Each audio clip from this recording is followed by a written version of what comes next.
Hej alle sammen, velkommen til den her video. I dag skal vi lave, hvad er der i min taske?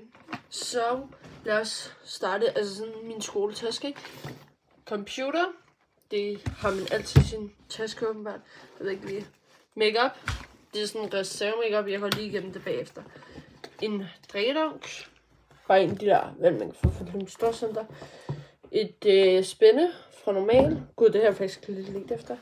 En setting spray til make-up'en, der siger hurtigt ud af døren. En hårbørste. Vaseline.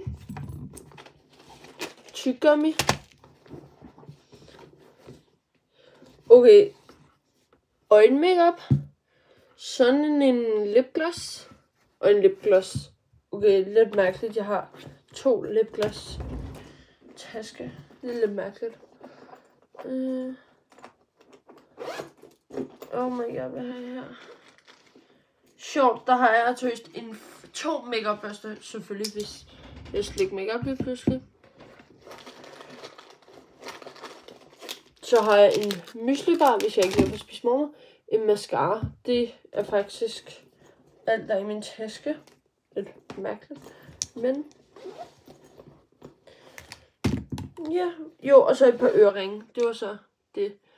Men ja, lad mig gennemgå make-up'en. Make-up'en er teknisk set sådan en hurtig make-up, men lige hurtigt har. Med på farten. Concealer. Powder puff. Puder.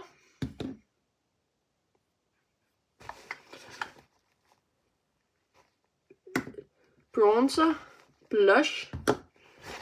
Foundation. Så der er lidt af hvert i min taske, som I kan se. Og det var faktisk alt det, jeg havde i min taske. Tak for, at I gad så med. Og husk at like og subscribe, så vi kan komme op på 20 subscribers. Tak for i dag.